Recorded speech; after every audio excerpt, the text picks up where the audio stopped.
National Steering Committee for Nigeria's Development Plan inaugurated.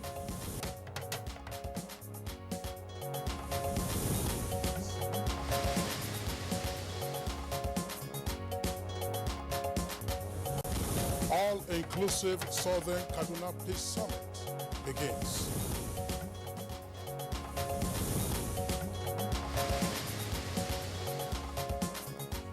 Notorious criminal Tawase Abuja, popularly known as Ghana, killed in a firefight with special forces in Benin.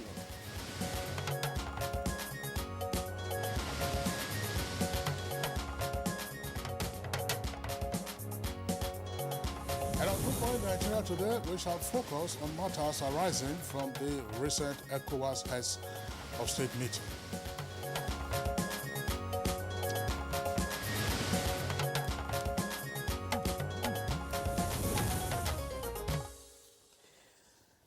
All right, now the Economic Community of West African States, that's ECOWAS, was founded or established in May 1975. Now, the wisdom of the founding fathers was to integrate the region into an ECOWAS of people. Now, that's the goal. Now, since that treaty was signed, the process, of course, to attaining the goal has been an uphill task, and member countries have been going back and forth in terms of complying with some aspect of the integration processes. But regardless, ECOWAS has been described as a huge success comparatively with other regional integration instruments. Kinsley? Well, several efforts, as you indicated, to promote integration within the region have indeed yielded some positive results, although the regional bloc, as it were, is still confronted with a number of challenges. Now, the political instability in Mali is the latest of the issues to be confronted by ECOWAS, plus the ECO currency and indeed a number of other matters that continue to remain on the plate of the regional bloc. Indeed, Kinsley, that's of course including the COVID-19 pandemic, which has affected the economies of many of the member countries. But the ordinary session of the ECOWAS Authority of Heads of State and Government, that's the 57th session, which just ended in Niger, in Niamey, that's the Nigerian capital, targets to, further deepen the process of integration while also dealing with those challenges. Now, many gains, of course, were celebrated at that session, and key decisions were also reached, beginning, of course, from the regional response to COVID-19, which, of course, we know that President Muhammadu Buhari is the champion. There were also gains in the area of trade, economic integration, peace and security, as Kinsley mentioned earlier. The region has been relatively stable in terms of political crisis, Kinsley. Well, relatively, that's what you said. The region has been through a lot of crises, as we have seen. And even now, the heads of state of ECOWAS are concerned about the situation in Mali, which is why the authority of the heads of state and government of ECOWAS decided on issuing a deadline to the military that seized power in Mali, and gave them a deadline, as I said, of the 15th of this month to appoint a civilian to head a transition government. Plus, in addition to that, well, plus in addition also be the same thing. The President Muhammadu Buhari delivered a report on the COVID-19 situation report on the region in terms of efforts being made to stabilize the region and ensure that the pandemic is contained. And to a greater extent, this has been achieved. All right, of course, Kingsley, you've talked about quite a number of issues, decisions that were reached, and we know that President Muhammadu Buhari made a very strong presentation in, of course, different areas. And one of the areas he talked about, of course, Kingsley earlier mentioned the elongation of a tenure, of course, among the political leaders. And there were also talks on monetary union, that's the convergence, into a single money currency for members of the region, and the inauguration of a ministerial committee on the ECOWAS single currency. President Muhammadu Buhari cautioned leaders on moving too quickly on a single currency for the region. Kingsley, this has been an issue. It's been an issue, yes. but more particularly, President Muhammadu Buhari reminded the Francophone members of ECOWAS as to why they were proceeding with their own ECO, which is the original name that was identified for the ECOWAS common currency. So there's still disagreement, as it were, between the Francophone bloc, as it were, and the Lusophone and Anglophone members of ECOWAS. So the currency issue remains a sore point. Tenure allegation was also particularly significant because President Muhammadu Buhari raised the caution and said, look, one of the ways to prevent political crisis from erupting and therefore getting everybody expending resources and energy in trying to quell political crisis in member states is the idea of elongating the tenure through some bogus constitutional amendments or otherwise. There are a number of elections that are coming up later on this year in some of the ECOWAS countries. So these are some of the issues that have come up, plus the fact that the heads of state and government then decided to elect one of their own. That's the president of Ghana, who is now chairing the authority of the heads of states and government. There are many other matters arising from the summit, and this, of course, will form the crux of our conversation segment on Good Morning Nigeria today, and we welcome you to the program. My name is Kingsley Osadolo.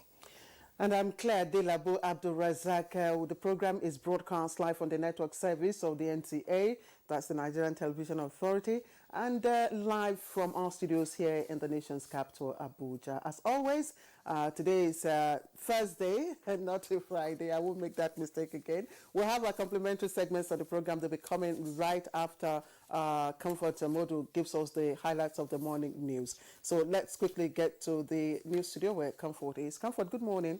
A very good morning, Claire and Kingsley. Here's the morning news. A National Steering Committee to chart a new course for Nigeria's development plan has been inaugurated by President Muhammadu Buhari. The committee is to prepare the nation's medium-term National Development Plan 2021 through 2025, as well as Agenda 2050 to succeed Nigerian Vision 2020. And the Economic Recovery and Growth Plan, the President described the task as vital towards the transformation of the nation's economic fortunes. To lift 100 million Nigerians out of poverty within the next 10 years, particularly given the World Bank's projection that Nigeria will become the world's third most populous country by 2050 with over 400 million people. An all-inclusive Southern Kaduna Peace Summit has commenced with resolve by stakeholders for sincere deliberations aimed at unraveling the myths and realities behind the protracted communal violence, in the area for lasting peace. Convener of the summit and Executive Secretary, Nigerian Christian Programs Commission, Reverend Yakubu Palm, is optimistic that the summit, first of its kind, will pave the way to recoup intercommunal trust and harmony. Once in a while, they will come in here and discuss and proffer solutions. We as individuals must make our contributions. And when we come together, we can make a case to government as to what we need for them to help us sustain peace and development. The socio-economic, political and security challenges in the north-central zone of the country are bringing the people together to complement government's effort at addressing such issues. To ensure that probable peace and stability is established and sustained within the zone. When we talk about progress, we're talking about infrastructure, we're talking about developmental, and most importantly, we're talking about education too. And it is the end of the road for wanted Tewase Alguaza, popularly known as Ghana, and some of his cohorts in notorious crimes as 4 Special Forces military operation killed the suspect along Makudi-Boko Road in Benue State. At a press conference in Doma, Nasarawa State, Commander of the Forces, Major General Maudi Gadzama, said Ghana was killed in a firefight. ensued and he was killed. During search, the following were recovered: quantity 5 by AK-47 rifles, quantity 1 by FN rifle, quantity 2 by Barretta pistols, quantity 3 by pump action guns, quantity 1 by locally fabricated submachine gun. And latest figures from the Nigerian Center for Disease Control on COVID-19 announced that 176 cases have been confirmed in the country. FCT has 40, Lagos 34, Plateau 26, Enugu 14, Delta and Ogun have 12 each, Ondo 9, Oyo 8, Ekiti 6, Ebonyi 4, Adamawa, Nasarawa, Kwara and Rivers have 2 each, while Edo, Osun and Bauchi states recorded 1 case each. There are now 55,632 confirmed cases of COVID-19 in Nigeria, 43,610 discharged, while 1,070 persons have died from the virus in the country. That's the news at this hour. The program continues with Claire and Kinsley after the break. Good morning.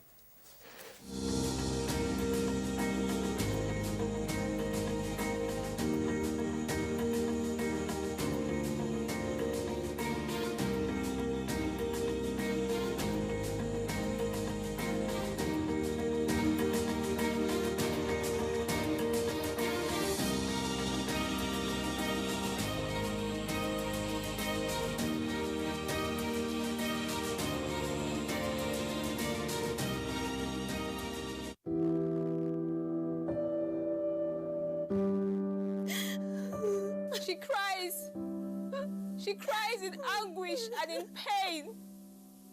She bears the scourge of her grief. She toils in vain for justice and succumbs to silence. He gloats over his malady. Like a beast, he pounces with no remorse. Her cry means nothing. Her pain feeds her shame. Like an orphan, she's left to grieve in solitude. But no more will she cry in vain. Her adversaries will henceforth bear the brunt of their cruelty. Rape is evil. Rape is a plague, a pandemic of monumental consequences. We must unite and kick it out of our society. Connect with NTA and stand against rape and rapists. This message is brought to you by the Nigerian Television Authority, NTA. In these uncertain times, one thing's certain. We're in this together. So Clean Protect, the antibacterial detergent that removes 99.9% germs while it cleans. Because germ-free clean is the real clean that we all need. Do your best to protect your family. So Clean Protect. All right, you're watching Good Morning Nigeria live on the network service of the Nigerian Television Authority. It's time for business news with the Debt Management Office, DMO, releasing the public debt profile of the country, plus the tax experts tasking the federal government on more reforms. Our correspondent Kunle Adeyeye has details. Data from the Debt Management Office shows that the public debt stock comprising that of the federal government and the 36 states is 31.009 trillion naira, while its dollar equivalent stands at $85.897 billion. The corresponding figure for March 31, 2020 is 26.628 trillion naira, while increase in the debt stock by 2.381 trillion naira accounted for by 3.36 billion naira budget support loan from the International Monetary Fund, new domestic borrowing to finance the revised 2020 Appropriation Act. In another development, a tax expert, Michael Tolubashe, has enjoined the federal government to introduce more reforms into its tax policies to complement the existing ones that are already yielding results. The policy had brought a lot of companies and people into the tax net, which is very helpful. He said taxation is a good source of revenue to government. And here are the details of Wednesday's tradings on the floor of the Nigerian Stock Exchange.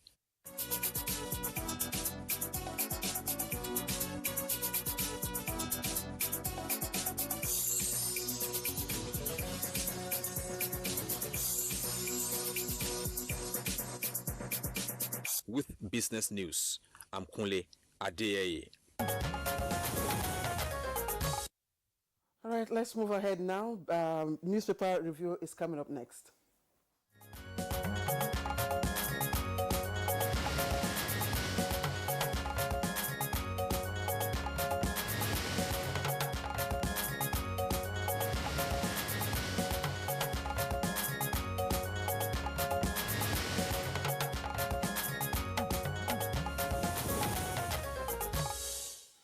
All right, we have three newspapers. We have the Punch, Daily Trust, as well as the Nation newspaper. Let's begin with the Daily Trust.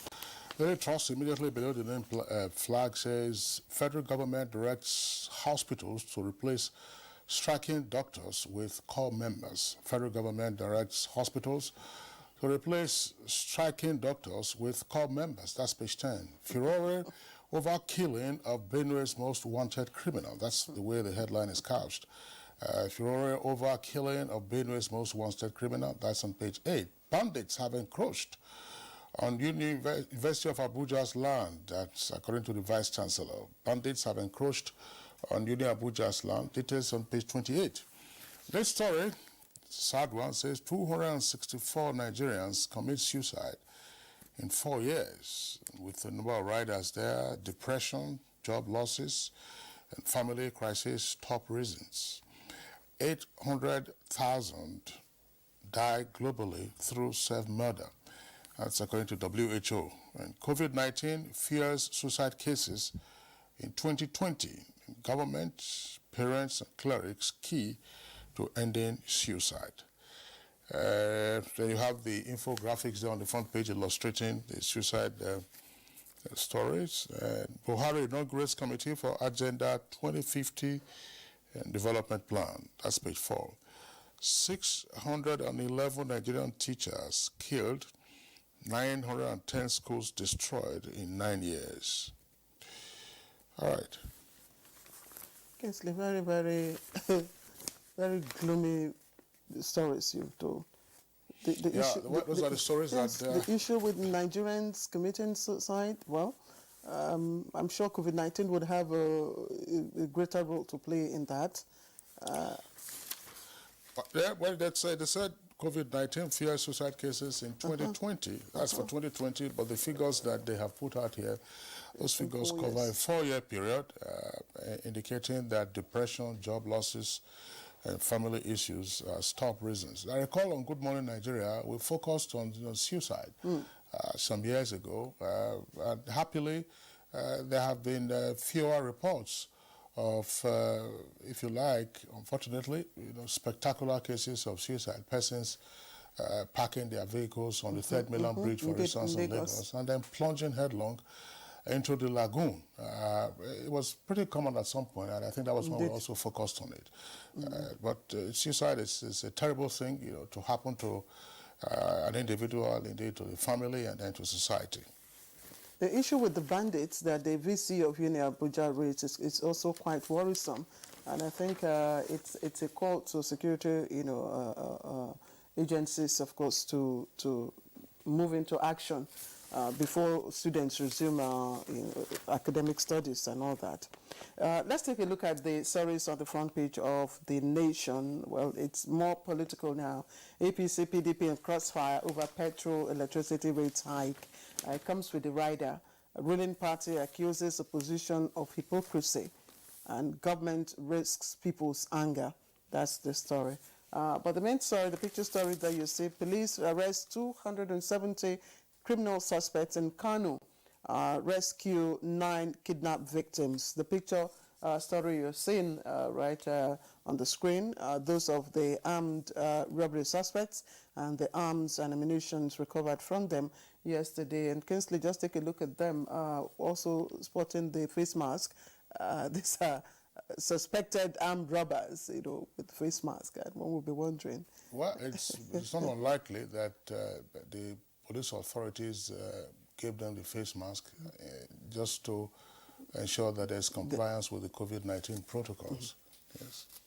All right, just trending at the foot of the picture story, determination to salvage Edo and agric sector. Well, that's an editorial, I'm sorry. So, doctors, it's trending at the bottom. Striking doctors to be paid 4 billion naira allowance in 2 weeks.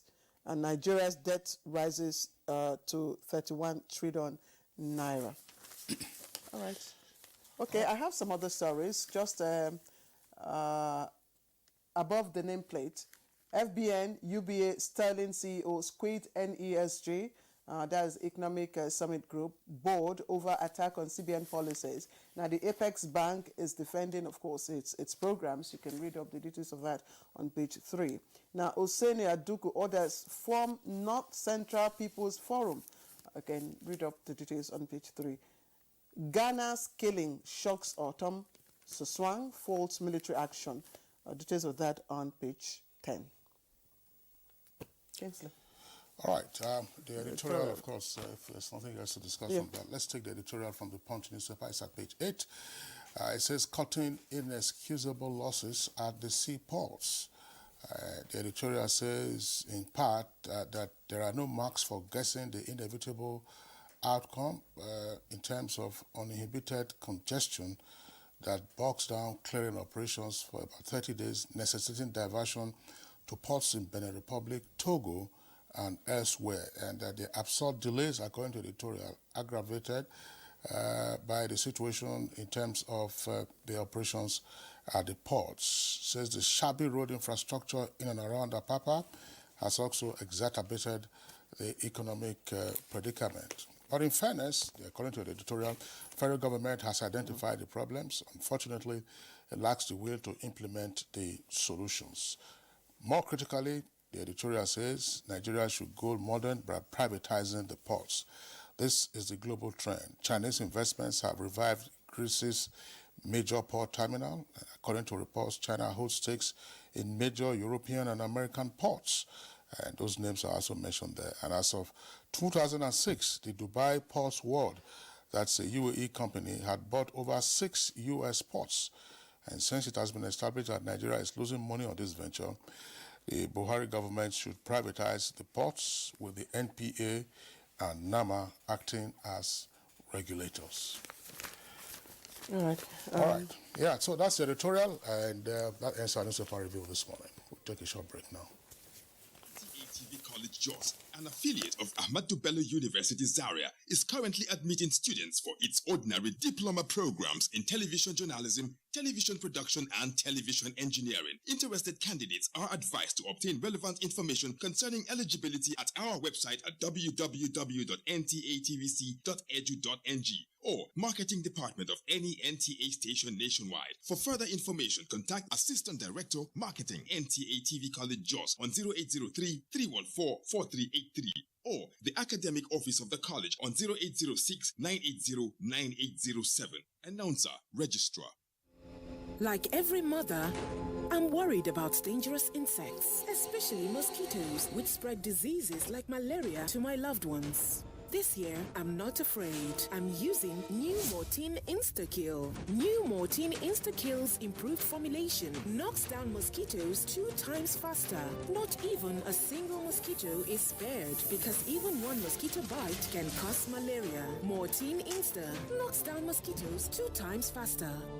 Cadbury Hot Chocolate 3-in-1, a delicious combination of rich cocoa and wholesome goodness of milk. Just add hot water to get an instant chocolatey treat. Cadbury Hot Chocolate 3-in-1. Just add hot water.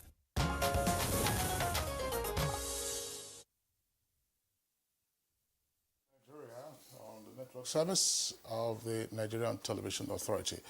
Our focus this morning is on matters arising from the 57th session of the Authority of the ECOWAS Heads of State and Government. As a prompt for this discussion, let's listen to this report put together by our correspondent, Aisha Obali.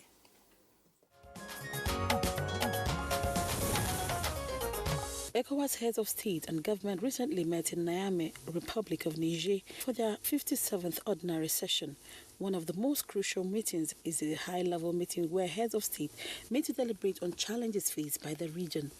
The meeting is a platform to demonstrate collective will of leaders in driving the regional agenda, among which is opening up economic frontiers and encouraging healthy competition among member states.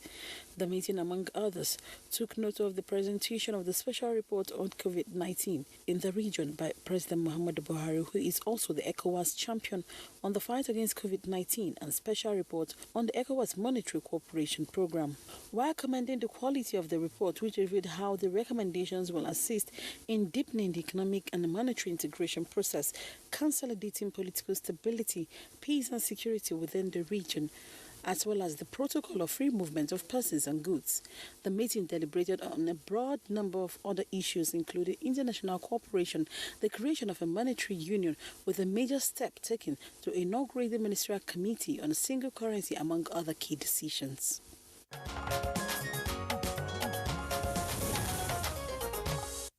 All right, that background report was put together by correspondent Aisha. Many thanks to you.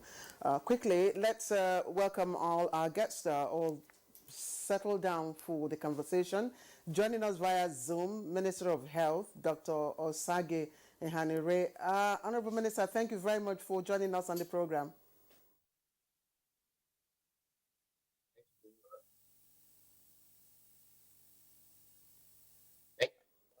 Can you hear me? Loud and clear now, just a slight delay. Can you hear us, Honorable Minister? To you. Let me also introduce our other guests here. We have here in our Abuja studio, Honorable Minister of State Foreign Affairs, Ambassador Zubairu Dada. Thank you very much for joining the program. Thank you for having me. Thank you. All right. Also here with us in the studios, we'd like to welcome Paul Ejime. He's an international affairs expert and a consultant with ECOWAS and the EU on peace and security communications. Paul, pleasure to have you with us on the program this Thank you very much. Okay. And also here with us in the studios, a regular guest on Good Morning Nigeria, Dr. Ken Okoha, who is President, National Association of Nigerian Traders. Dr. Okoha, delighted to have you with us this morning. Thank you very much, Kinsley. Okay. All right, so let's begin the conversation with the Honorable Minister of State Foreign Affairs, Ambassador Zubairu Dada. The 57th ordinary session of the Authority of the ECOWAS Heads of State and Government ended in Niamey, Republic of Niger. Very significant conclusions arising from that summit. But from your perspective, what were the high points of that summit? Well, once more, thank you so very much for this opportunity to join the conversation. As you are very much aware, the summit ended in Niamey, and by our estimation, it was a huge success, especially as the Authority of Heads of State, came to some conclusions on some very, if you like, key issues concerning the region, especially in the areas of the collective fight against COVID-19 and its impact on the region, matters of security and insurgency within the region, and of course the fallouts of COVID-19 on the economy, especially of the region, and how to collectively address these issues. And of course, as you would expect, the matter of the overthrow of the electoral regime, government in Mali, and the resolve to ensure that the military junta, handed over power to civil authority, if you like, in the shortest possible time. And a host of other minor other issues, but of course also key to the region and its development, but particularly in the areas of peace and security. You have described, the whole event as a success, but I'd just like for the Honorable Minister to break it down for us. From Nigeria's perspective, in terms of gains, in what context are you using success? Well, if you take a look, for example, at the issue of security, the collective resolve of the region, or if you like, the authority of heads of state, to pool resources to fight this menace collectively as a region. And of course, Nigeria, the economy, the political situation, if you like, the security situation in which we are, the insurgency, the influx of insurgents from those other parts of the northern parts of the country, through Mali and the rest of them, and the collective resolve to fight together to ensure that we put a stop to the menace. I guess that in itself says volumes about what you may consider as something of benefit to Nigeria, because it's not a war that we can fight alone. We believe that there is a need for us to collectively fight these insurgents together. And that resolve in itself, as far as I'm concerned, is a gain for Nigeria. But of course, it's not as if we are the only beneficiaries. I believe it's in our best interest. And of course, talk about also the issue of Mali and the overthrow of the regime, and the collective resolve to ensure that we entrench democracy by letting the regime know that Africa, or if you like, the region, will not accept an overthrow, an illegal overthrow of any regime, of a government duly elected. I believe that in itself is also a positive. In terms of for deepening integration, with regards to trade and all that, would you also say we were successful? Well, yes, because you see, it's a win-win situation as far as I'm concerned, because come to think of it, Nigeria has the largest market in the entire region. And I therefore believe that anything that will address matters that hinder trade and and issues of economic development or economic integration is going to be a minus for Nigeria. And therefore, anything that addresses such matters collectively is a positive one. All right. Thank you very much, Honorable Minister of State. We're trying to see. All right. We understand that we're still trying to restore the connection to Dr. Osage and the Honorable Minister of Health to get his own perspective. Paul Ejime, when I start bringing you in at this stage, what's your evaluation of the conclusions of the 57th Ordinary Session of the Heads of State and Government Summit? Well, thank you again. There were some key issues like the Honorable Minister of State for Foreign Affairs mentioned. In fact, looking at the communique, it has some 52 paragraphs of, issues. And you want to commend heads of state, of course, ministers and their technical people, experts had worked on them. But sticking out, we talked about integration, we talked about Mali, and the fact that there is also a change of guards. Ghana, the president of Ghana is now the new chairman of Heads of Authority. And perhaps, if you remember, Claire was talking about what is the need for Nigeria.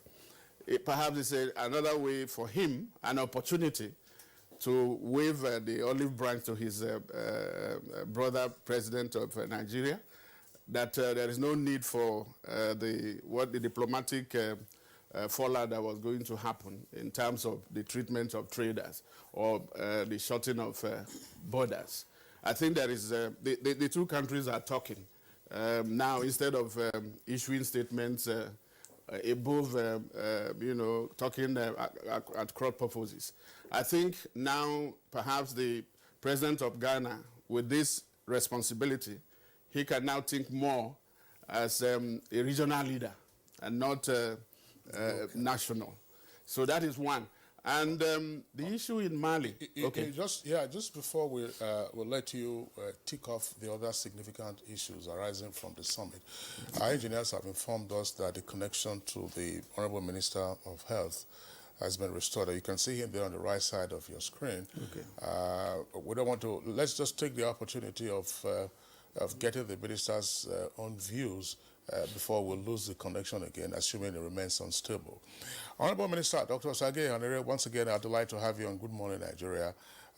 President Muhammadu Buhari delivered a report on the COVID-19 situation in the sub-region. Of course, Nigeria being the most populous country in the sub-region, this would have also been very important. But lead us into the significance of what President Muhammadu Buhari's report meant to his brother heads of state and government, and then the conclusions arising from their consideration of the report.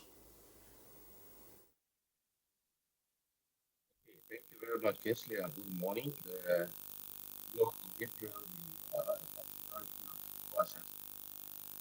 Appoint President Muhammadu Buhari as COVID-19 champion for the region, and in that capacity, 3 committees were set up, ministerial committees, one for health and one for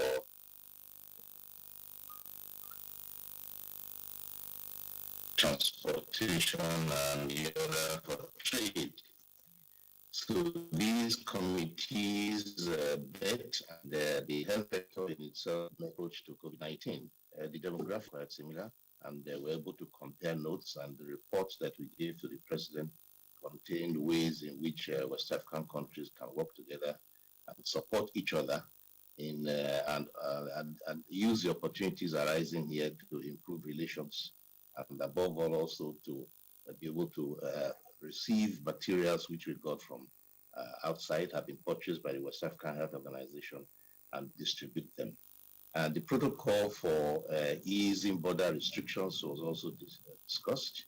The ways in which we can do laboratory testing in various countries in accredited laboratories that will be valid for entry into another country, and generally how to improve relations among West African states.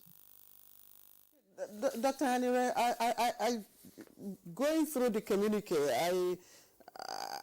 most of the resolutions, centered around COVID-19 pandemic, how COVID-19 pandemic, has affected either one item on the protocol list, on the integration process, or the other. For you, leading the response from Nigeria, what would you consider as the most important positive step that the summit took with regards to regional response?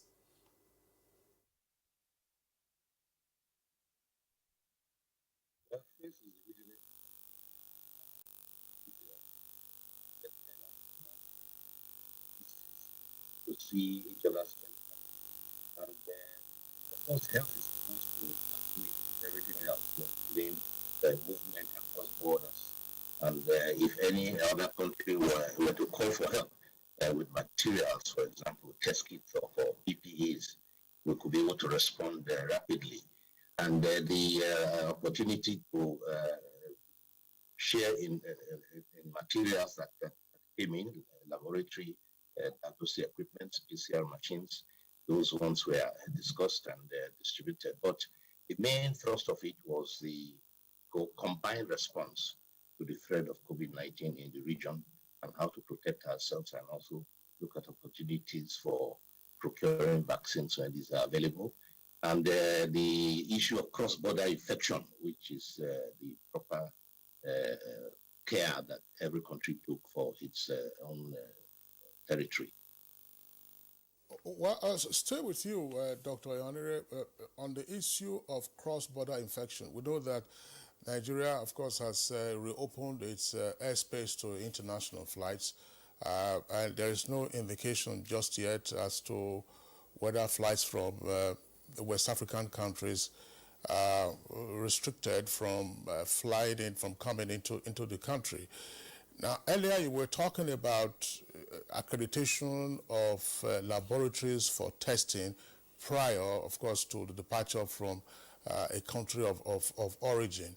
How does the aspect of that conclusion of the heads of State Summit impact our own COVID-19 protocols, of which you are, of course, a very significant part, a player?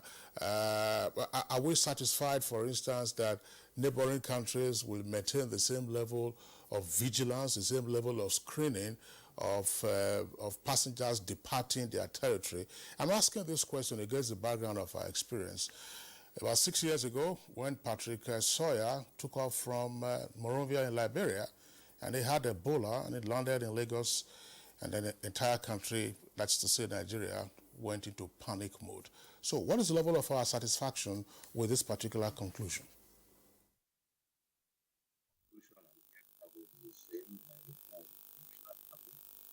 West Africa,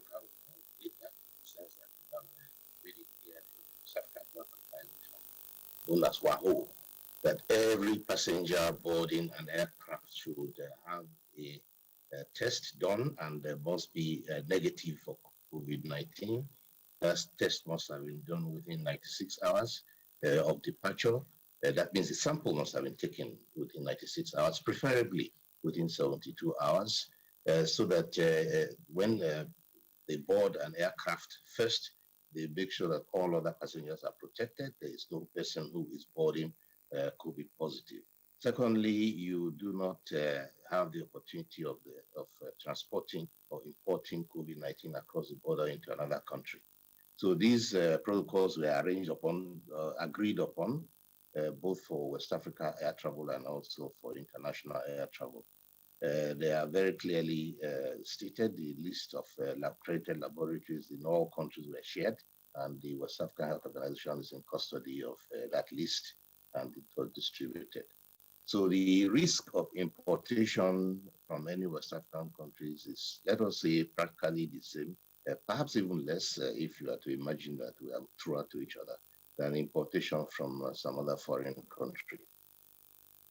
Okay, Doug, Kingsley's question may probably become, well, our airspace is partially, temporarily, partially open now. So that would, of course, would have addressed that aspect. But the question Kingsley asks will probably become more relevant with our land borders and his concern, or our concern about, cross-border transmission becomes more pertinent at this juncture.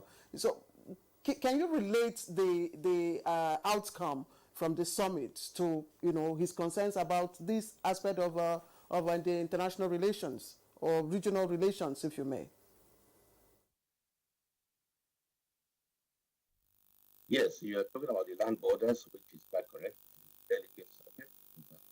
It's reason for us to know that traditionally there's been a lot of uncontrolled movement across the borders, across land borders.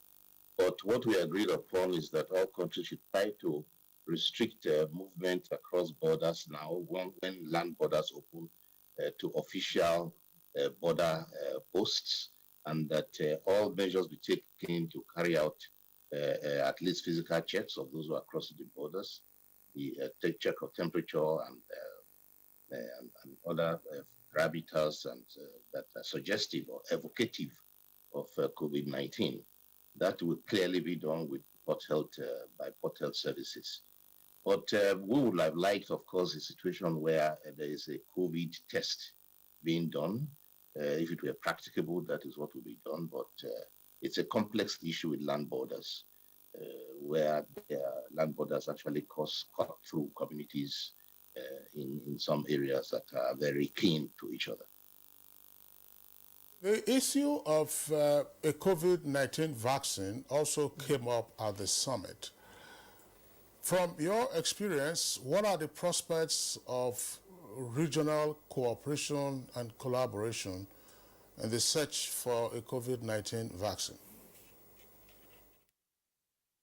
Well, you know that the West African Health Organization coordinates health activities and policies across Africa.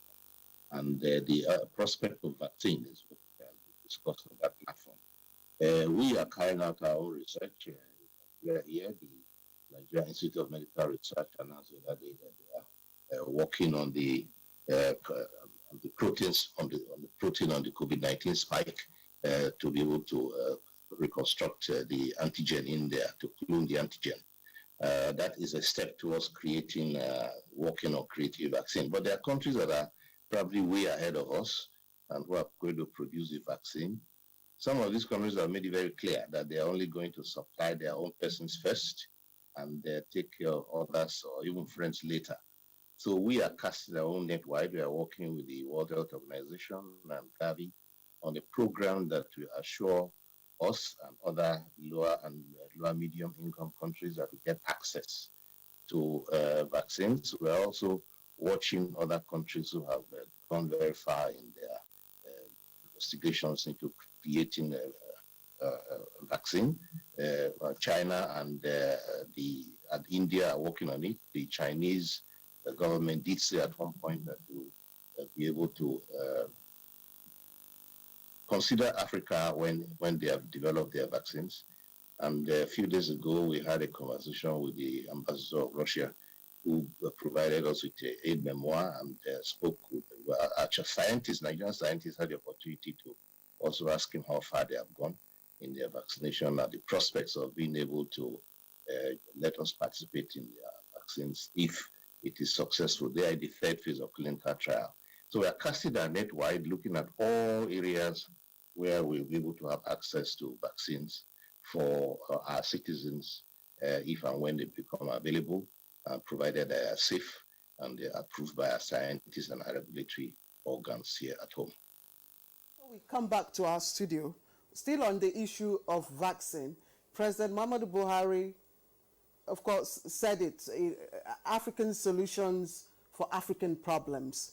With regards to this summit and the outcomes, what are we focused on in terms of vaccine? Are we looking at an ECOWAS, a regional ECOWAS production of its own vaccine? Are we looking out to others, who have already developed the vaccine to acquire? And if that is what we are doing, I'm aware that some other wealthy countries, more wealthy countries, have already booked. So are we sure that we will have access to, those vaccines on time to administer to our people? Well, we are doing good. In some of them, we are not yet that advanced. But we are working, our scientists are working well, our institutes of medical research working on that. But the West African approach is that, of course, it has to be led by certain countries, generally to be Nigeria and then also Senegal, Dakar. They have research in that area too. So it's generally one or two or three countries driving the initiative for the West African sub-region. But we are looking at every other country that has potential to produce this vaccine, talking with them, those who have gone far in it. We don't leave any stone unturned. Even our traditional healers who come to us to say that they have the answer, we listen to them. We send whatever concoctions they bring in for testing. So the option of obtaining vaccines that are proven to be safe and effective is what we take very seriously, and we explore always to make sure that these vaccines will be available to us, even if not from one source, from multiple sources. All right, Dr. Usagi, thank you very much. We're going to have to pause here, but we do hope that when we return, that the demons that have troubled our connection with you will also have gone to sleep and then not interfere with our transmission. So let's return to our studios and then come back to our guests. We haven't had a word yet from Dr. Ken Okoha. Dr. Ken Okoha, the summit was also heavy in terms of conclusions on economic issues. And one of the issues I know that you are very passionate about has to do with economic integration And the key element of that also has to do with the currency. And there were a number of concerns that were raised. What's your assessment of the conversations around integration and more particularly the eco currency? Thank you very much, Kingsley. Good morning, Nigerians, once again. I think the outcome of the summit with regard to the integration process, and particularly with regard to the economic integration of West Africa, for me, lays a little bit of concern. One, with regard to the eco-currency in particular, I recall that right here in this particular studio, we had discussions when the heads of states took a decision to adopt ECO as a currency for West Africa, for ECOWAS.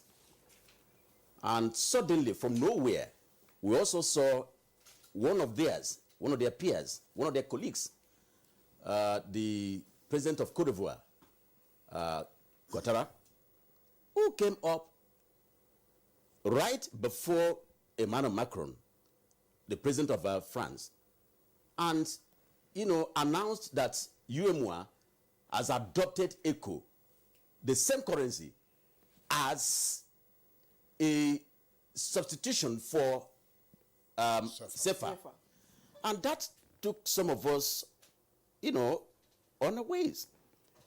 That took some of us surprised, because I, for one, I couldn't understand whether it was the platform of UEMOA or ECOWAS that was deciding on the ECO currency. And as we have it today, the ECO currency has been on for decades. And this is an instrument meant for the integration of the West African region. And it has a lot of things that we need to learn from. Take, for instance, what is happening in Europe, where Euro became the currency. And of course, all of us know what happened to Greece. And Germany became the burden bearer. And none of them have come out from it till this moment. And that's why we called for some kind of a reflection for Nigeria. And I think that I must also give it up to Nigeria, because Nigeria also had to arrange a meeting, organize a meeting immediately with the Anglophones, and Guinea, I recall, joined in that meeting, where they also refuted that. They stood against that, pronouncement by the minister, the president of Cote d'Ivoire. But surprisingly, I also saw in the communique of the 57th summit that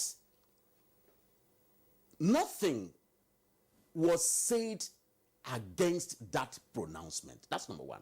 Number two, it appears that the authority of heads of states were also going in line with the eco currency. But the only deviation is that they are laying out again the importance, they need to move back to the criteria, which is okay. But let us call the spade a spade.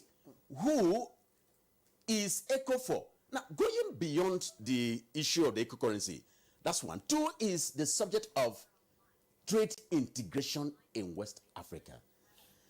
There is a paragraph there that commended, the Ghanaian president, the Ghanaian people, for giving a secretariat for the AFCFTA, the African Continental Free Trade Agreement. And it was commended. But I didn't see anything that was to, advise Ghana at the same time that you cannot be providing a secretariat and serving as a secretariat of Africa for trade on one hand, and on the other hand, be chasing away Africans from your own domain. I didn't see that come up. The third one is regards to this issue of resource mobilization, which is key for integration process. Now, Kingsley, In ECOWAS, we have 15 commissioners with their bogus paraphernalia of office, executive assistants, and all of that, as against the earlier decision of 9 commissioners. In the African Union, you have only 6. But here in ECOWAS, we have 15. And in fact, many of them are trying to also lobbying to return. And I ask myself, do we need 15?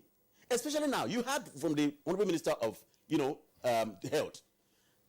The West African region is purging in terms of resources that are not available.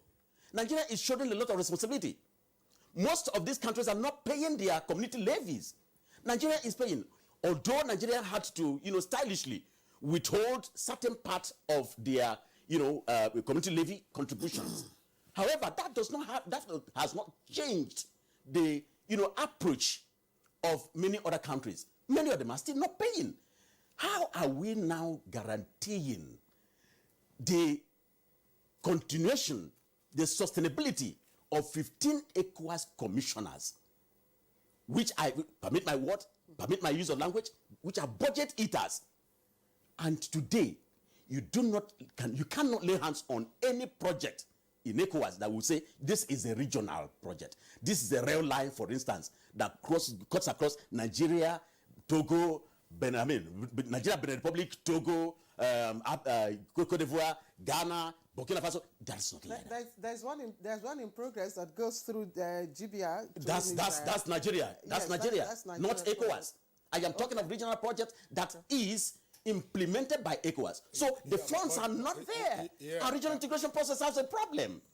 The points you have made are noted, but maybe you wish to revise part of your last statement that there is no regional project. Now there is a ECOWAS highway, and I know that the ministers of works usually would gather around, and each of the countries, of course, is supposed to take care of its own segment. I think it cuts across West Africa.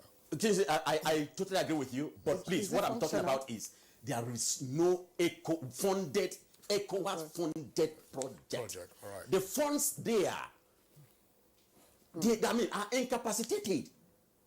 And as you are saying, are being used for recurrent expenditure, administrative purposes. Exactly. Yeah. Okay, we don't have that capacity. Let's bring the Honorable Minister of State for Foreign Affairs. Sorry, let me just ask you, following from his response. One, I'm going to ask you a question on the issue of the currency, the convergence criteria. I think it was at the 56th session that the immediate past chairman, made a statement that, look, countries that have met the convergence criteria could go ahead and, transit to adopt the ECO. And at this session, the communique has said, look, why don't we go on a gradual, transition? What exactly is the summit's position on that? And two, those countries, those UMF countries that have already, transited or adopted the ECO, what is the session's decision on their situation? Let me start from the last question. If you recall, President Ouattara had to literally eat his words at this summit, when he said what happened, that time was actually within the same context of the ECOWAS's position on the matter of ECO, and that they were not at all at cross purposes with the position of ECOWAS. In other words, and of course, the fact that with the impact of COVID-19 on the economy of not only West Africa but the world, the reality has dawned on all of them, or on all of us, that we need to give it time, because none of the countries, whether Francophone or Anglophone has actually satisfied the criteria. And for that reason, they came to this reality came, very clear to all of us that we just have to take it gradually. Is it gradual or is it on hold until every member? It's gradual. The intention being that each member will also, of course, continue to make efforts to satisfy those basic, convergence criteria, so that at some point, and of course, depending on the economy of individual nations, at some point, I believe we'll come to an understanding that yes, we have satisfied so many of these criteria, and that we're now good to go. But as it is now, none of the countries, none. Some, of course, have done better than others, but none of them have satisfied the criteria. And Nigeria's position. But the Francophone has relatively, they already had a common currency, since that's the CFA. That's the CFA. But of course, the matter of the ECO has been put on hold. That is actually the conclusion, that it has been put on hold until such a time until such a time that all of us are ready and satisfied that we are good to go. Okay.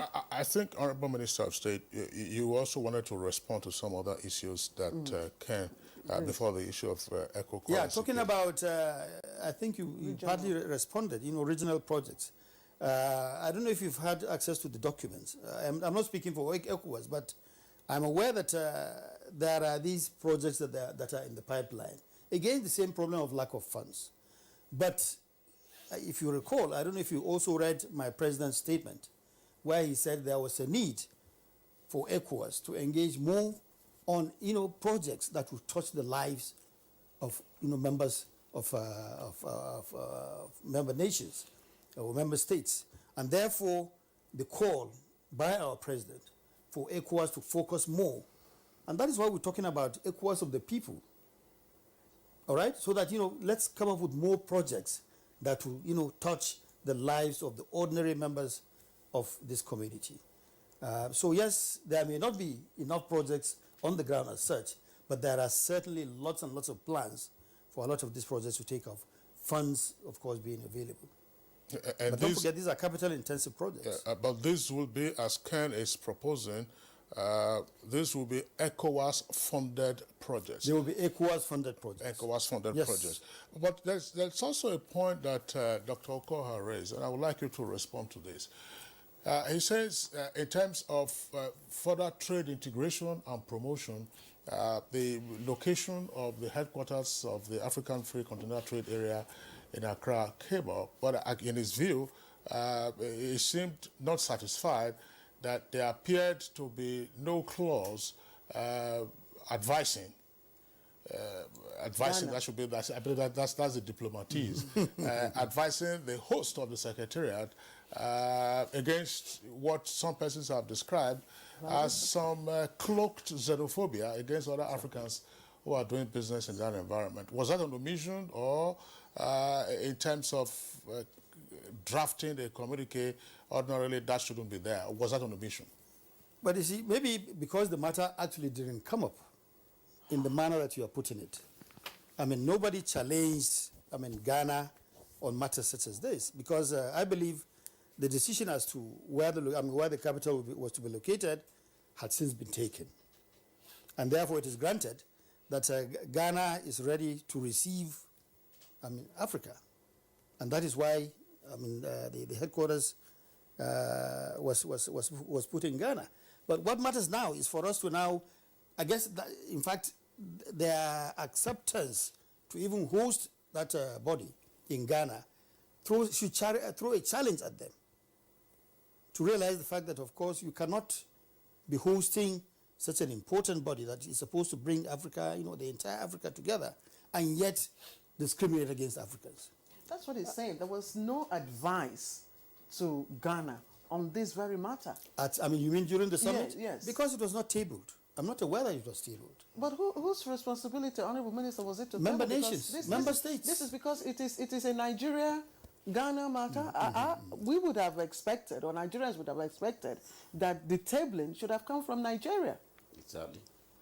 Well, it didn't.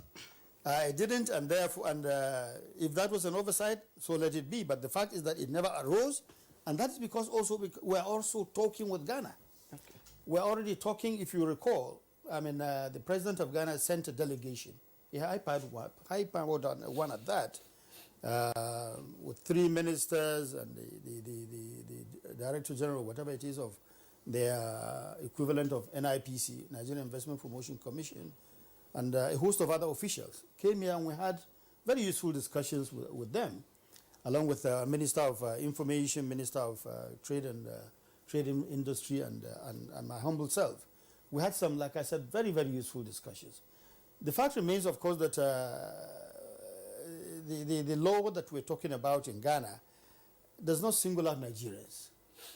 It says a target, I mean, it's protecting, what do you call it, the interests of Ghanaian traders. Local industries. And therefore, sometimes I mean, yes, it affects Nigerians, and Nigerians are there in huge numbers. Our concern is that it keeps repeating. They keep going back and forth. And that is precisely... We have a conversation, and then the next few months, it's Don't forget also that the Honourable Speaker, I mean, the Right Honourable Speaker of the House of Reps, of our own House of Reps, led, I mean, a delegation of legislators to Ghana, all in an effort to see how it is that we can come together and address this thorny issue once and for all.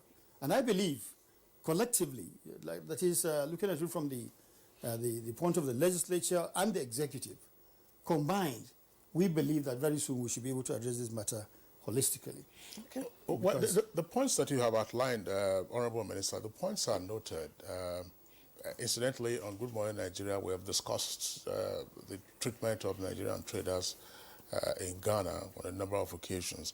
I was just wondering, the summit duration and other activities permit any sideline interaction between our own head of state and the Ghanaian president? I mean, if there were any side... no, this time around, no, unfortunately. Because it was a one-day affair. Our president came in the morning and left later in the evening. And I think most of them also did the same. There wasn't enough time for that. But like I said, they're already talking on phone and other means of communication. And therefore, we're talking. All right. Thank you very much. Let's, Paul, sorry, we paused you for a very long time, so we're releasing the pause button now from where you stopped in terms of your evaluation of the conclusions of the summit. Well, already, let me play the the moderator between the private sector and then government here. The Honourable Minister is spoken as a diplomat, and Dr. Ken also spoke from somebody that's, from the private sector. You can see the emotion that he brings to it. That is what ECOWAS of people is supposed to do, not ECOWAS of state or ECOWAS of the heads of state. So part of it, let me, they have already highlighted it. Let me start from where the Honourable Minister stopped. It is the lack of, deliberate effort to deal with the issue concerning Ghana and Nigeria that had allowed it to get to fester to this level. And your question was germane. Why was it not raised? And that is where Nigeria should take a blame. I mean Nigerian, but where you have to mention issues, you have to mention issues. It's because it has not been dealt with to the level that to put an end to it. If, for instance, this level of discussion that is going on, if such had happened before, I don't think we'll be where we are. Because somebody needs to put the issue on the agenda. Nigeria didn't do that. Ukoha will give us more historical, into it. Yes. But we are talking about fallout from the summit. Yes. It was not there. That was why it was not discussed. Okay. And so that will continue. Now, he mentioned the issue of commissioners, so we don't leave it to him. That is some of the institutional malay that is, bedeviling ECOWAS that needs to be. You are looking for money. You don't spend money on, top-heavy, management. I think they need to look at that. It has been raised before, but for some reason, They went from 9 commissioners to 15. That is revenue guzzling. It doesn't add anything, and so they have to look at it again. Now, you are talking about the other issues that came out. The point about Mali, the summit gave what sounded like an ultimatum to the junta in Mali to between now and 15th of September to name a civilian president and a prime minister. And then they should do everything within 12 months. And I'm saying ECOWAS should make haste slowly. Thank you. And then listen to the people of Mali. Thank you. I haven't seen a reference made to, there used to be a very important and influential Malian, the former president Alpha Konaré.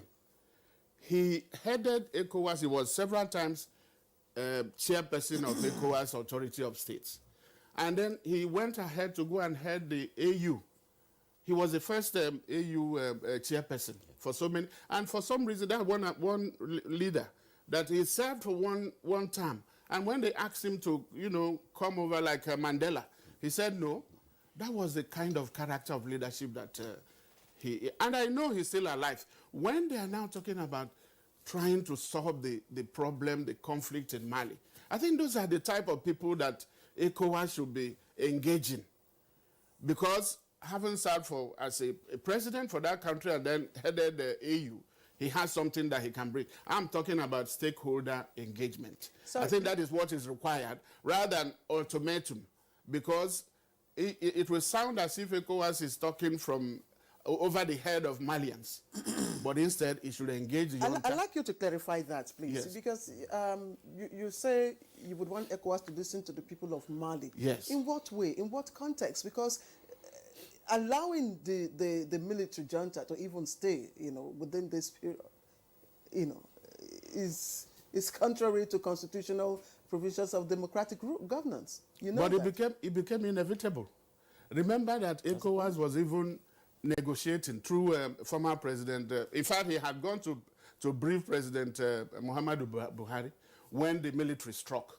It means that engagement did not succeed. And what it means, look at the support, if you may call it, of what the takeover has brought. You saw the jubilation on the Malian street. ECOWAS was there talking about reinstatement of somebody that eventually resigned by his, it means that they are not feeling the pulse of Malians on the ground. And, well, you can say, what can they do from outside? But they need to do that often, engage with stakeholders. There's the M5, they've talked with them. The junta is now consulting with them and political parties, and then also consolidating. So they need to work with them. You can use what you call the carrot and stick. Just don't make them too comfortable. Bring pressure. But don't make a pressure that will break the pot. Give them the pressure that is enough to make them see that nobody has appetite for military regime. They belong to the barracks. Yeah, Paul. Yes.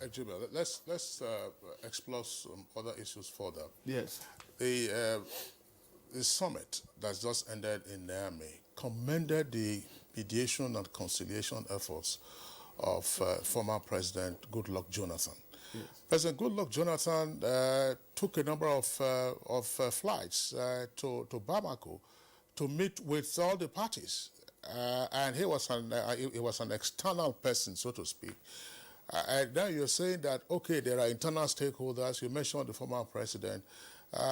Sometimes when you need to intercede, persons will say, let's look for a neutral person who has no interest in the power equation in the country. So that's one point. Goodluck Jonathan, Nigeria's former president, was commended for that particular purpose. Yes. And now there is also, if you like, an ideological abhorrence of military regimes on the African continent, more particularly so in West Africa. Yes. And if we had had a breach of that, instead the former President Keita decided to resign. He didn't resign voluntarily. If you placed a gun to his head and maybe the video didn't show you that there was a gun placed to his head and he resigned, could that have been voluntary? He resigned and you also make the point that you have seen jubilant Malians on the streets. Well, democracies that are maturing, particularly in West Africa, would recall that when there used to be military coups, people would be jubilating on the streets until they then started seeing the adverse consequences of military rule. What's your reaction? No, it is being able to reconcile external intervention with internal, local dynamics. That's what I'm talking about. I think ECOWAS should be commended. By the way, it's not the first time that former President Jonathan will mediate on Mali. As president, he was there from 2012, 2013 to even 2015. So he's not a stranger there. So, but what we are saying... But he has no personal interest. No, I'm not saying, you know, it's not against his person. What I'm talking about is those who... He's a messenger, by the way. It is the ECOWAS strategy that I'm talking about that does not seem to be working or that needs to be recalibrated so that you do not lose relevance. Because if now you get to a situation where ECOWAS will become an anathema, will become an enemy in Mali, you don't want to see that. You must be seen to be given with the people. Again, I'm sorry, we're having a conversation before we bring in the other guests. Yes. Look, did ECOWAS, by intervening successfully in Burkina Faso, then become an enemy of the Burkinabes? No, but what we are saying is that these people had asked. No, I'm not rationalizing. I'm not trying to, say that the action justify the military. Your point is against the deadline that they have issued. No, I'm saying they should have asked them to say, okay. No. It's not forever. Yes. I have said make haste slowly. I haven't said. Ask them to pack and go. Paul, make haste slowly, yes, but nevertheless, make haste. Exactly. What is the definition of that haste? It is, if you give somebody deadline, can we bet that deadline of 15th September might not be realistic? That is the point we are making. Are we going to be, I use this word very advisedly. Yes. Are you therefore, by what you are suggesting, calling for a bet, I'm not a gambler, so I will get into that. Okay. Are we therefore seeking to encourage recalcitrance on the part of those who have usurped the constitutional authority in their country? No, by no means. That is why I have said that you use carrot and stick. Carrot means you can give the carrot, but when you need now to strike, you strike. ECOWAS has suspended Mali. There are sanctions ongoing that will soon be having effect. These are some areas. So those are the stick. The carrot is due between, we give you this deadline, timeline. No, but we have to be realistic and pragmatic. Let's put you on hold. Dr. Okoha. I think the fact is that ECOWAS could not have just sat back and watched, like you already put it, usurpation of power, by the military.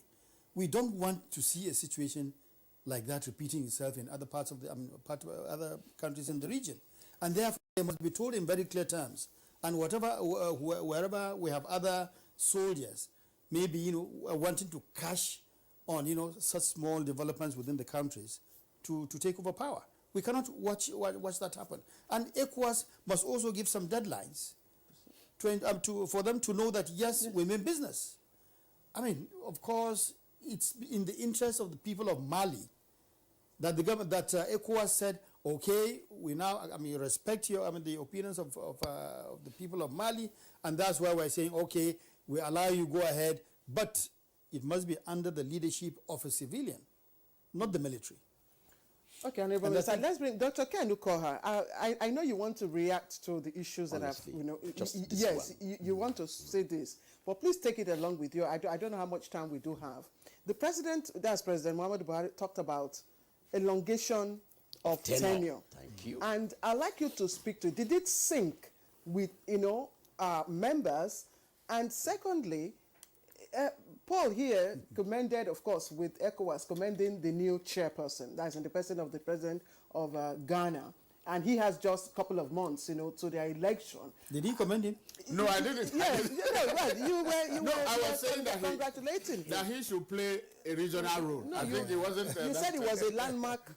I mean, it was one of the high points of the decision taken. Okay, so, that's true. Dr. Kedukoha, please go ahead. Thank you very much. Honestly, let me start with the Mali subject. And I think we need to be very careful. I totally align myself with Paul's intervention, and I want to explain this very clearly. One is that nobody is asking or commending intervention of the military by any means in any governance. Mark that, underline it.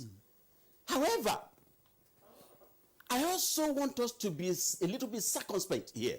Number one, for Nigeria. Now, with the issue of deadline, on the 15th of September, if nothing happens, what happens? Who will come? Yes. More will follow. Thank you. More will follow. Yes. But my point is this. Can I land? There's a standby force. Yeah, can I land? Yes. Who are the owners of the standby force? Nigeria is going to be looked at. Let's be very careful. We don't have fronts. And we are also marching towards that end. Let's be watchful. Number two, I just put that on the sideline. But the most important thing that we need to look at is, as we are today, there are people who are taking over power by squashing constitutional laid down procedures to elongate power. And I must be very frank and brutal here. And I hope you don't mind. Look at Cote d'Ivoire. The president of Cote d'Ivoire just, by all means, changed the constitution to allow him to run for third term. There's something happened in Guinea. And they are coming out of the 5 countries in West Africa that are having an election this year. These two have changed the constitution by all means to serve their own whims and caprices. What do you call that? Is that part of the... Okay. Can I land? Yeah, no, you're asking a rhetorical question. Very important question. I would like you to be guided by the following proposition. There are 2 issues.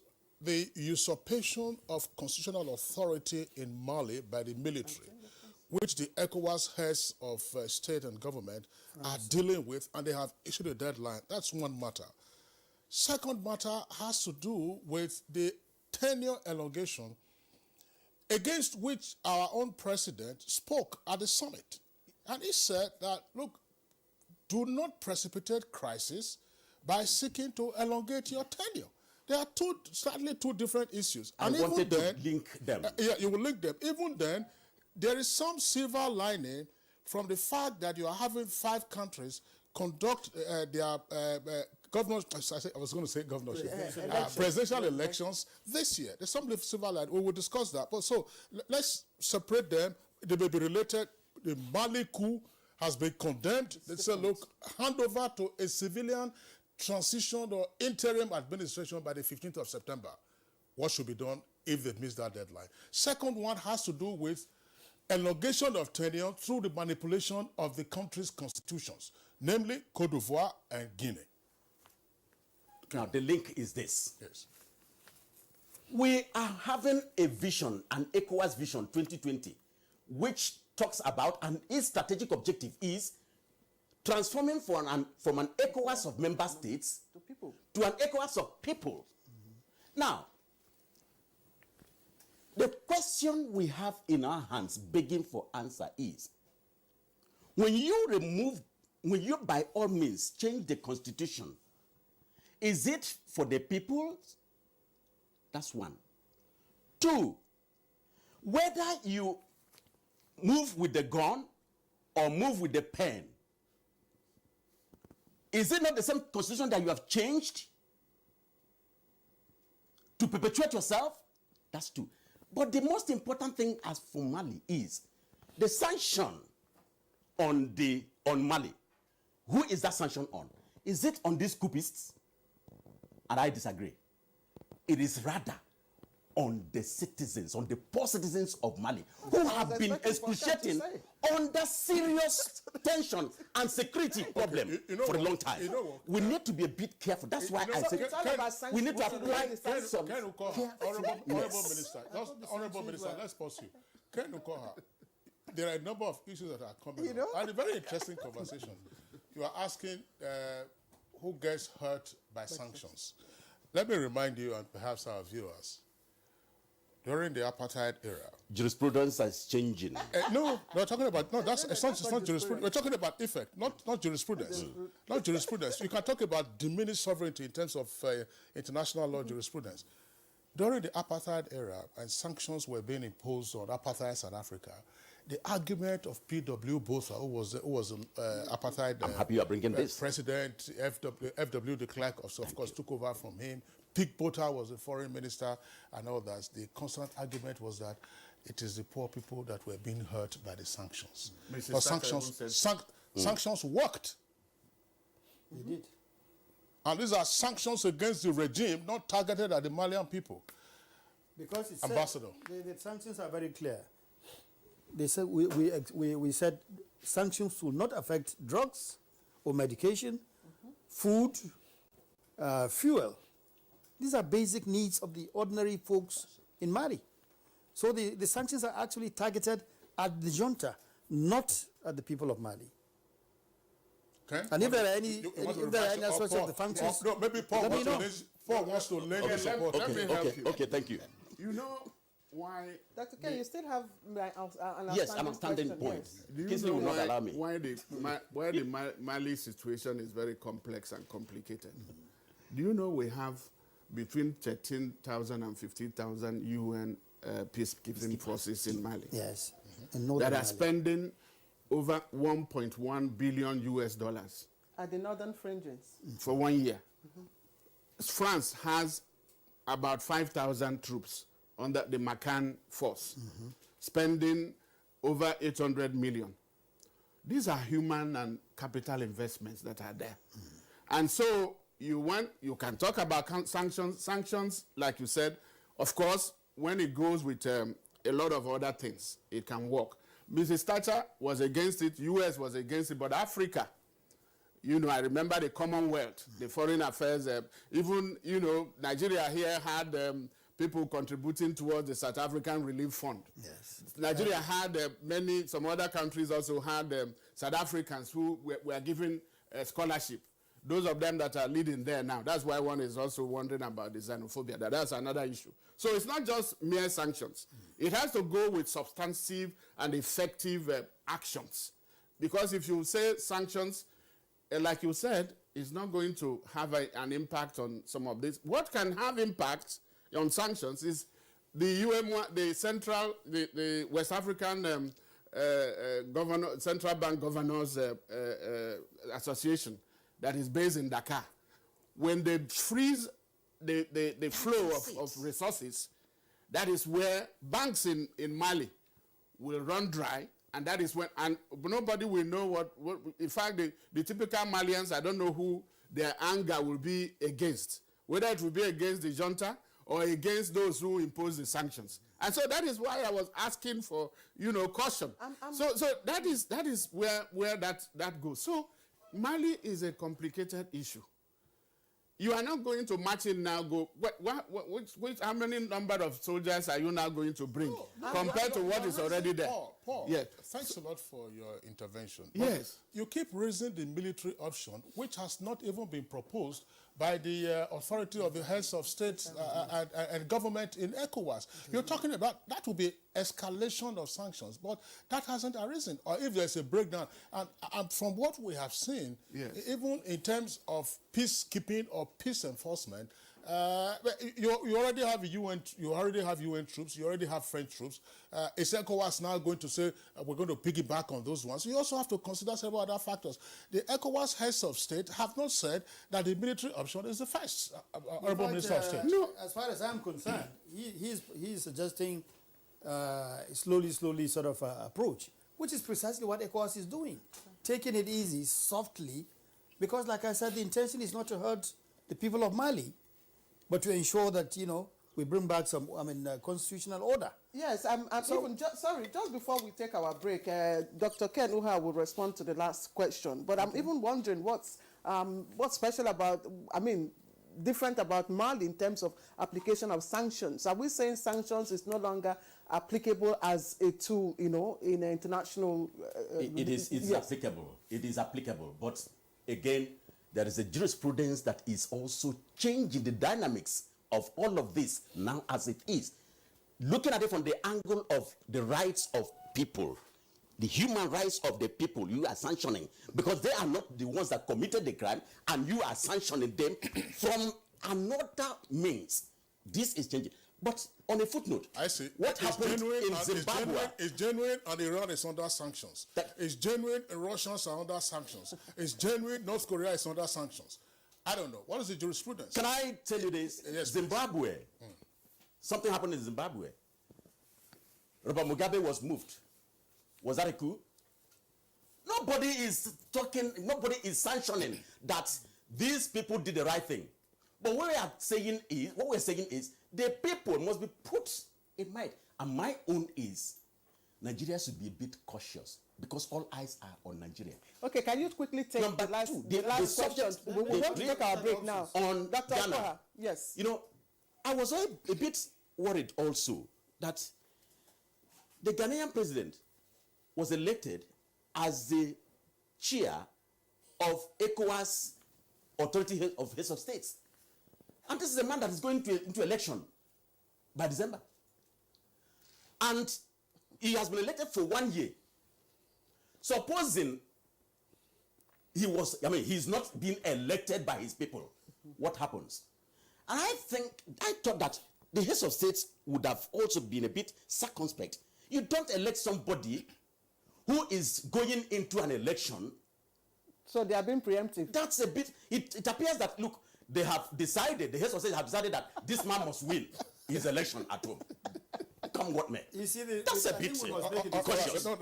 Let's listen to the he must minister. make a distinction between the person and the nation that he represents. Yes. He was not elected as an individual. Yeah. He was elected to represent his country. Yes. As Ghana. Whoever emerges president will automatically We'll carry it. We've never had a president anyway. And by the way, there doesn't have to be any precedence. Okay. It's simple and straightforward. All right, gentlemen, let's come back. We'll take a short break now. When we come back, we'll continue with our part 2 of this conversation. Don't go away. A new edition of TV Guide is out, featuring great personalities from all walks of life. Expository interview with a young TV presenter who shows passion on what she does, Morayo Afolabi Brown of TVC.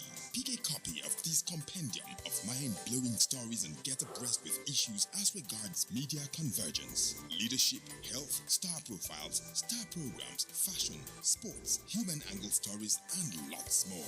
Meet some media professionals within our space who have paid their dues in no small ways. TV Guide, very incisive, very educative and compelling. Grab a copy at the vendor near you or NTA stations nationwide. TV Guide, your indispensable companion.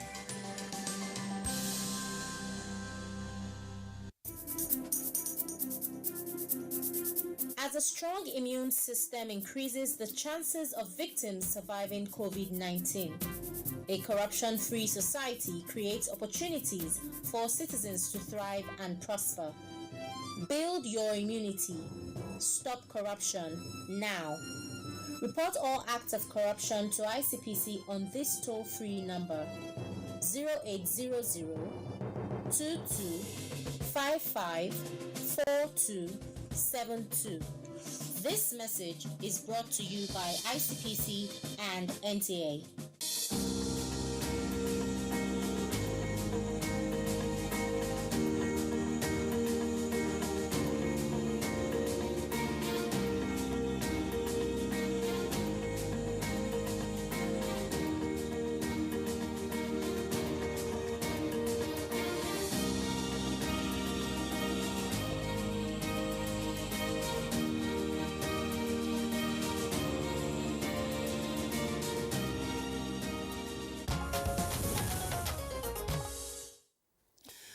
welcome back. It's still Good Morning Nigeria, reaching you on the network service of the Nigerian Television Authority. We still have our three guests with us in the studios. It turns out that the connection to Dr. Sergei and the Honorable Minister of Health is still troubled. If we do get him back on, then of course we'll get a last word from him on this very interesting conversation. Once again, let's bring in the Honorable Minister of State, Foreign Affairs, Ambassador Zubairu Dada. Why can ECOWAS was taking off what it thought were some of the contentious conclusions in his own view? He referenced the fact that there are a number of elections coming up later on in the year, perhaps last quarter of this year, and 5 countries in the West African sub-region, Ghana, Cote d'Ivoire, Guinea, Niger, Burkina Faso. They're having their elections. But the heads of state and government also commended the fact that a number of these countries are now into their 5th or perhaps 6th cycle of elections. And we don't know that outcomes of elections, particularly national elections, have often been a precipitate factor of the breakdown of law and order, and therefore political crisis. Of course, you sat through those meetings. What was the mood in considering this aspect on which the authority concluded with regard to the elections, and what needs to be done to ensure that conduct and the outcomes are acceptable to the electorate of the respective countries? Well, if you recall, the summit did call on all of, admonished all of them, particularly those ones that were going into elections, to ensure that these elections were free and fair, because that is the only way to avoid, these unhealthy situations we're talking about, which of course give rise sometimes to coups, takeovers by the military. So I believe, given of course the fact that some of them have had, like you rightly observed, 5 or 6 cycles of elections, well, the summit was very hopeful that that spirit will be maintained, and that and that was why actually they called on their colleagues to ensure that these elections remain free and fair, because that is the only way to go. And what we're talking about is to ensure that there is stability within the region as much as possible, and that is only possible where we have free and fair elections, and where elections can actually be said to have been conducted transparently. So I guess that explains why they came to the conclusion that that was the only panacea to ensure that there were no coups, like it happened in Mali. Paul? Yes, I think one would have expected, the president of Nigeria spoke, talked about this issue of third term, warning against it. And I think it is also time for peer review system to work, for African leaders to talk to themselves, because they stand a better position to say, brother, listen, this thing you are doing is going to cause kata. Please, can you? Because they are the ones. We are not expecting UN or another country or US or European Union to now come and begin to dictate to us when we are no longer in a position to look at the issue of Mali. So I think there are instruments like the additional protocol on democracy and good governance. It has, zero tolerance for takeover of government other than through constitutional means.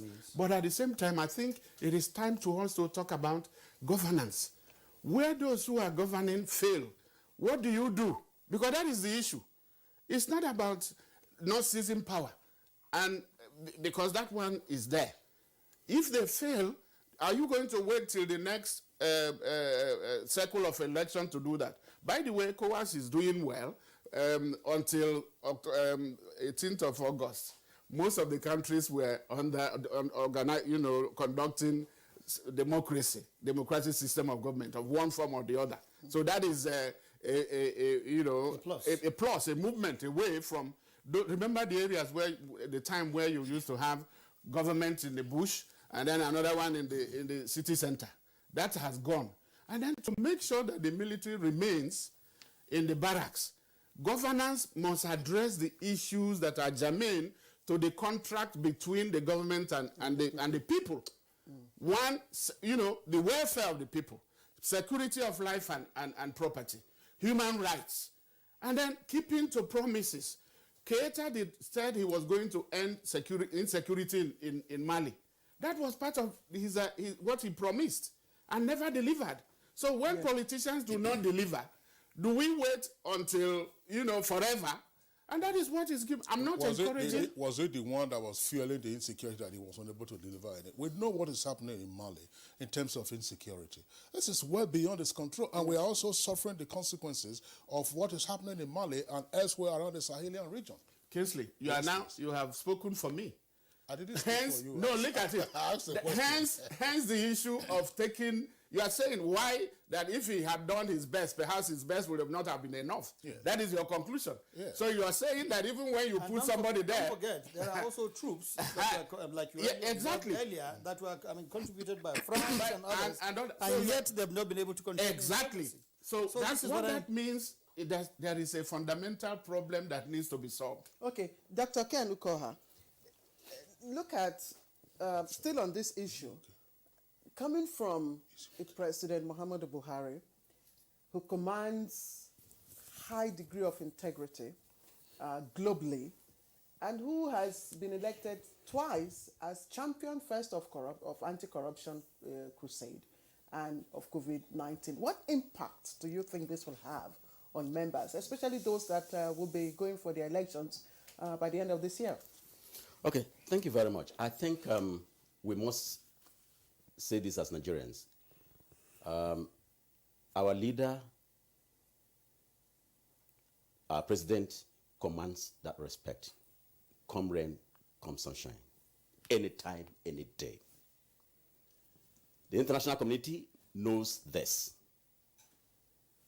And I think Nigeria should be proud of it. And in all the assignments that he's been given, give it to him. He has been excellent.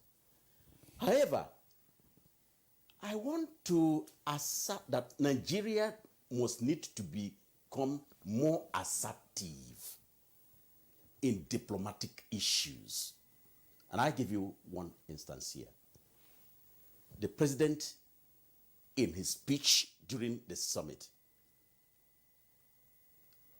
emphatically talked against any kind of third-term mentality from his fellow heads of states. That shows that he has nothing. In fact, in him, he doesn't want it. He is not supporting it.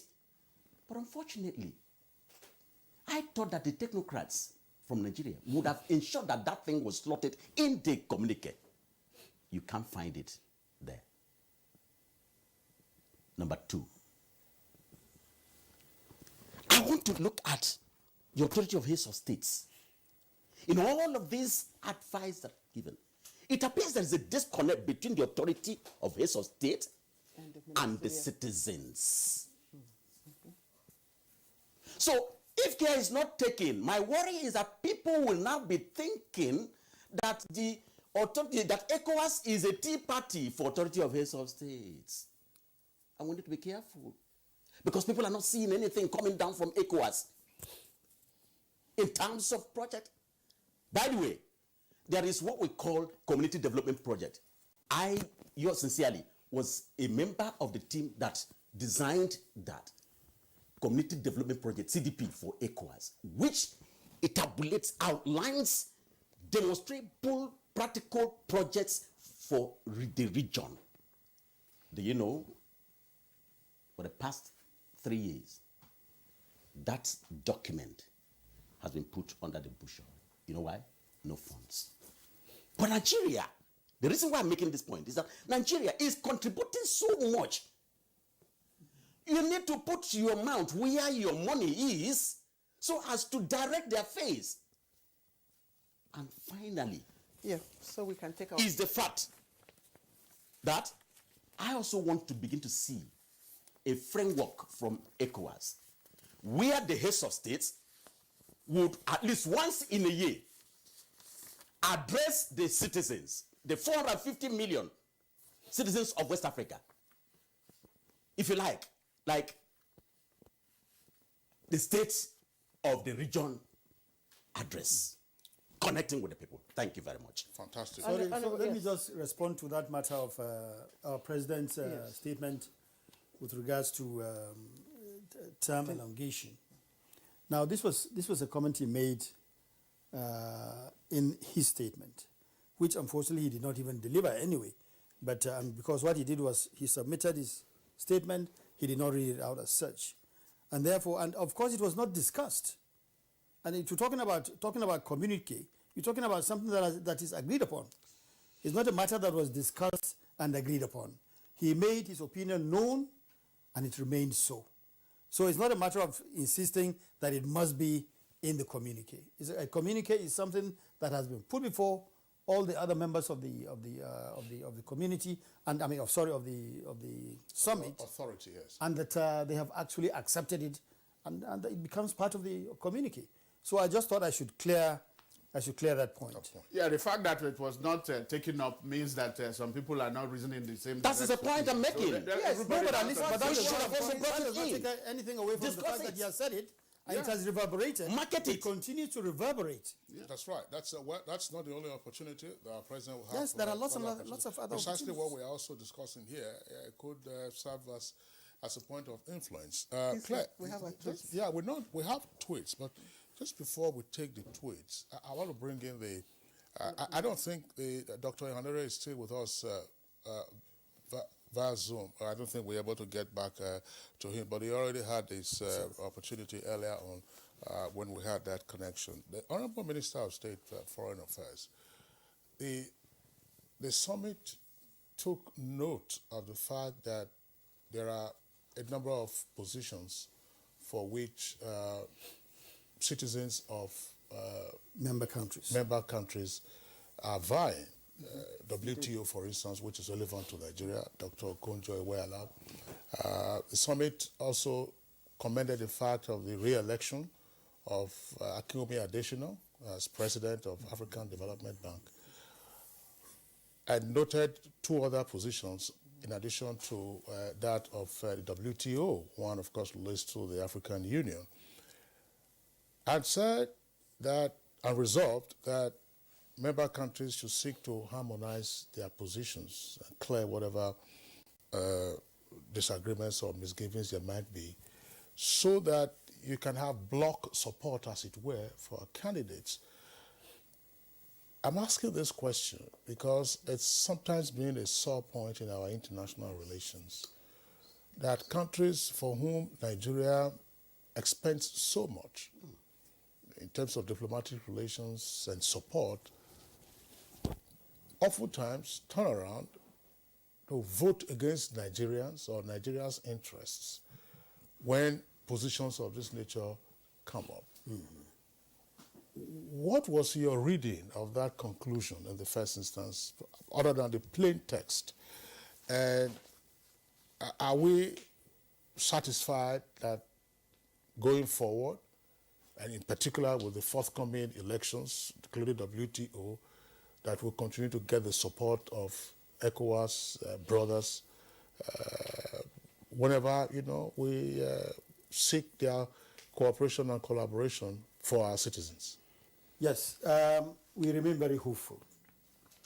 While respecting the sovereignty of member states, of each and every country, we also, like you rightly observed, expect some difference, especially where it's a it's a nation that we consider very friendly. But of course, with benefits of hindsight, we've also had to go back and sit back and re-strategize and ensure that we become very strategic in what positions we're vying for. And what that means, of course, is that we must ensure that we do our homework very well. We must have established our contacts, and in such a manner as to ensure that we do not get disgraced, as it were, when it matters most. This is something that we are very conscious of, but we continue to cultivate, as I said, these other these friendly nations. Of course, we must respect their sovereignty because they are independent nations. They have a right to vote whichever way they want to vote. But what matters to us is that we must be strategic. What that means, of course, is that we don't also have to spread out too thinly. Because if you spread out too thinly, the tendency is that, people get fed up with you. If you want to occupy all available positions, the natural tendency is people start, nations begin to raise issues. Why must it always be Nigeria? So we must be very strategic. We must know precisely what positions we want and go for them. Just one last question before we take our tweets. And I'm really trying to, think how to put this question across, but permit me the way I put it. I'm wondering, we did not table the issue of Nigeria and Ghana, at the summit. How do we determine what issues, to table or to present at summits such as the Authority of Heads of State and Government? How do we determine? Yes, the issue of Ghana, for example, like I told you earlier, maybe we didn't table it because we're very confident that we're making some headway. They have sent a team to Nigeria, and we intend to also send another team. The legislature is already involved. We didn't want the matter to escalate, as it were. We don't want to give the impression that Nigeria and Ghana are at war. We're not. We're saying that there is a window, there is an opening, and we believe that very soon we should be able to come to some conclusions. Rather than blowing it out there, we just thought we should use diplomacy again and whatever means at our disposal to ensure that we address this matter once and for all. Be it through diplomatic means, or be it through, like the speaker said, legislative diplomacy. Whatever means at our disposal, we intend to use. We didn't want the matter to escalate to that level, and that was why we just thought we should, go ahead discussing them. And the other question was. Yes, no, I just wanted, because there were some issues that we would have thought would have been discussed, at such. Apart from the Ghana, Nigeria issue. Yes, I'm just wondering how you come up with the issues, Well, you see, the issues are. We consider them on the basis of priority. And if we didn't, maybe table some issues that you maybe thought about or thought we should have, is because maybe they don't constitute an immediate priority for us for now. But like I said, talking specifically about the Ghana issue, we believe that very soon we should be able to resolve it without escalating to the level. In other words, to summarize what you have said, Honorable Minister, you are hopeful that current bilateral engagements between Nigeria and Ghana could yield positive results. Very, very much to the extent that Nigeria and Ghana are not at war, there was no need to escalate it to multilateral resolution. Precisely. All right, so we have some tweets that have come in. Some of the issues, of course, have also been discussed. I'll just take Professor Akinboye very briefly. It says ECOWAS needs to abandon a single currency project because it is doubtful there will be strong institutions to sustain it. And if ECOWAS decides to go ahead with it, Nigeria must opt out because it will not be beneficial to our economy. Okay, and this is Mutana Farouk. I commend the exemplary leadership of ECOWAS and its member countries. The message from President Muhammadu Buhari on the issue of tenure elongation tendency by some African leaders is a message to take home from this summit. And Law Alpha says ECOWAS countries have to adopt workable and pragmatic strategies to ensure security of life and property and the recovery of the economy after COVID-19 era, plus moves to correct the political aberration in Mali by flushing out the junta should their ultimatum be ignored. Okay, Usman Banu Kantu says, what is paramount now is the diversification of economy, because ECOWAS is facing a myriad of security and economic issues that threatens the region's relative stability and economic progress. They must rid the region of terrorism and violent extremism, of course, to piracy and other vices. Titus Mondenog says the communique issued at the end of the summit should be implemented, especially resolutions on security, health, education, and others. All right, that does it for us, Kingsley. Right. Let's quickly appreciate all our contributors. It's been an engaging discussion. Let me appreciate the Honorable Minister of State Foreign Affairs, Ambassador Zubairu Dada. Thank you very much for giving light to our discussion today. Paulie J. Jime is an international affairs expert consultant with ECOWAS and the EU on peace and security communications. Thank you very much for your contributions. And Dr. Ken Ukoha, President, National Association of Nigerian Traders. We do appreciate you. Of course, not forgetting the Honorable Minister of Health, who joined us via Zoom. Unfortunately, as Kingsley said, the devil got better part of the connection, and we couldn't return to him. Kingsley.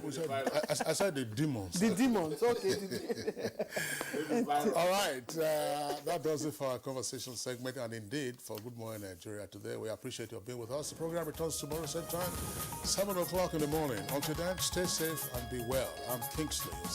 And I'm Claire Adelabo Abdulrazak. Tomorrow promises to be an exciting edition. We'll be having the PDP candidate for the Edo governorship election. I hope you join us then.